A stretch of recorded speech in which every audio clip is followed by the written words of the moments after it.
And Mr. Yusuf says, but we did no in Turkish. Yep, that was last semester. That was last semester. Now we are in 2021. No more in 2020. Yes. Okay, class. Anything you want to say? Anything you want to share before the before the adventure begins?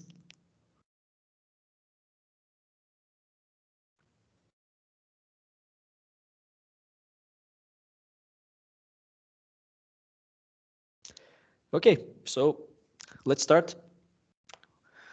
Let's start. Now, these slides and all the slides will be shared with you through the Moodle page of this course. The videos will also be available, of course, for you to watch them later on. Now, my recommendations to you,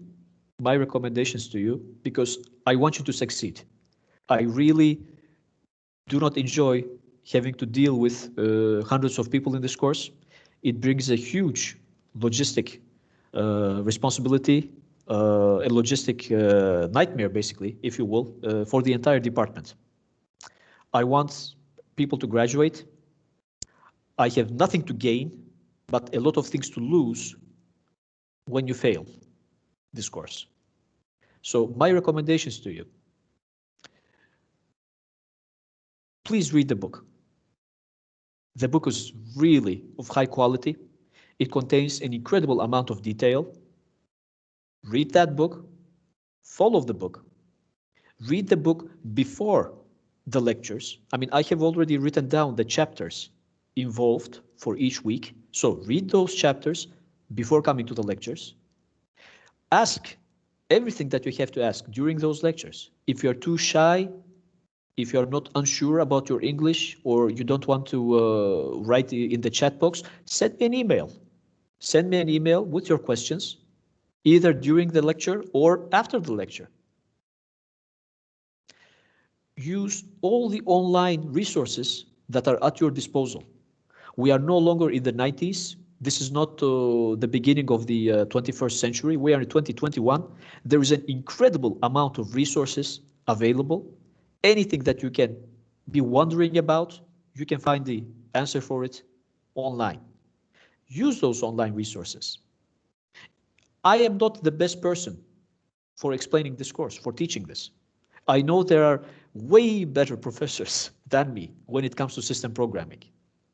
So if you are not satisfied with my quality of lecturing, you know better than me that there are many other YouTube channels and other lecture sources where you can listen for the same topics, where you can follow the same topics explained by better professors as well.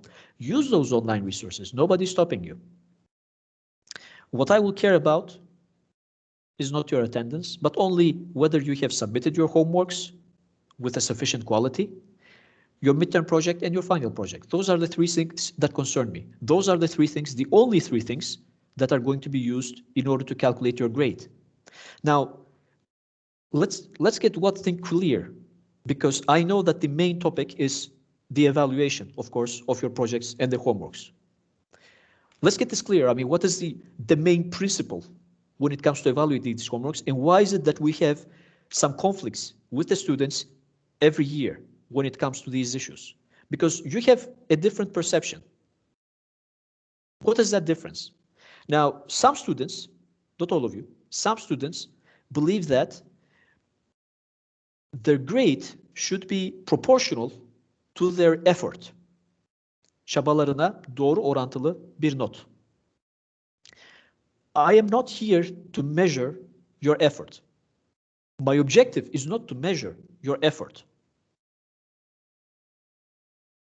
Unfortunately, we live in a universe, we live in a society, we live in a country, we live in a world where effort is not directly proportional to reward. The guy who works, the person who works the hardest, the toughest, the longest, gets rewarded the most. Do you think this is something true in our society, in the world in general? Do you think the most rewarded individuals of our world are those that work the hardest. Honestly, ask that to yourself. You know people. There are people around you that work really hard. Grown-ups, adults, older than you.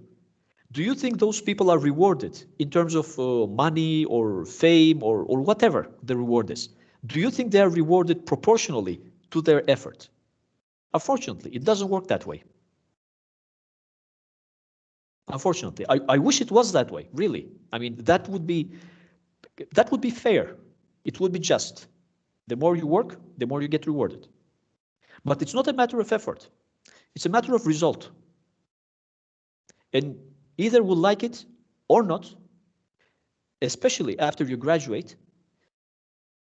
and you actively exercise your profession, either in the private sector or public sector or whatever, you will see that your bosses, your clients, if you establish your own business, they will not care about your effort. When your client will ask for a project, they will not care about all the hours, the days, weeks that you spent designing it, implementing it, debugging it. They will only care about the result. You will not be able to say, well, look, I know it's not working, but I spent 2 weeks doing this, so you should pay me some money. No, the client will not pay you anything. The client will say, this is a requirement document, and this is what you did. What you did does not satisfy the requirement document, so I'm not paying you anything.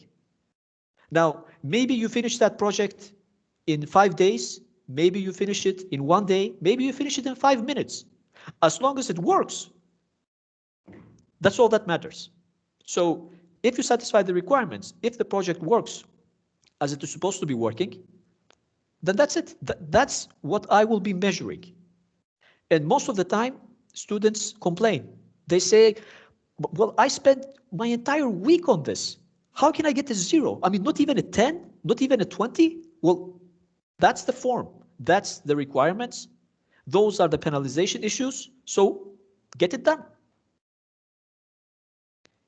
Even client, Ms. Pelin says, even client wants more than the statement of work. Ms. Pelin, what do you mean exactly?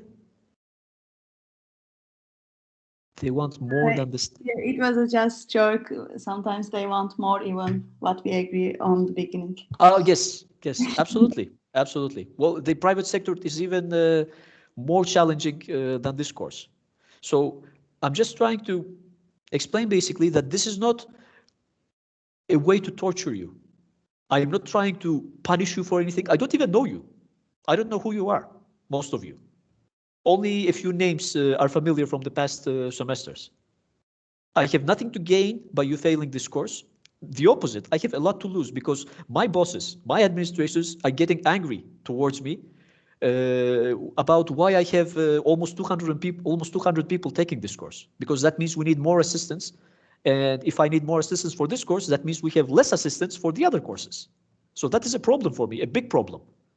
But at the same time, we have to preserve a certain minimum level of quality. So that means, overall, let's put this all together. We are recording this, right? We are recording it. Nice. So overall, read your textbook before coming to the lectures. It will make it easier for you to follow what is going on. You have the entire amount of human knowledge at your disposal online. So use that amount of knowledge whenever you have questions, whenever you're wondering about something. If you cannot find the answer, ask me. Send an email whenever you want to. I will do my best in order to answer it in time. If it is a question that is asked by many people, I will write a document about it and put it on Moodle. When it comes to the homeworks, read very carefully the requirements. Some issues will be common to all of them. For instance, we will never allow for memory leaks. Memory leaks will always be punished. So make sure that you use the appropriate programs and check whether you have memory leaks or not. I mean, this is a binary situation. You either have a memory leak or you don't. It's as simple as that. So if you can afford to not control it for memory leaks and just submit it straight away, well, in that case, you will bear the consequences. So take the time, Make your controls. Treat this seriously. Check for memory leaks. You will check for uncontrolled system calls. You will check for stack overflows, etc., etc. So there are certain things. They will be detailed on the documents given to you. Any questions?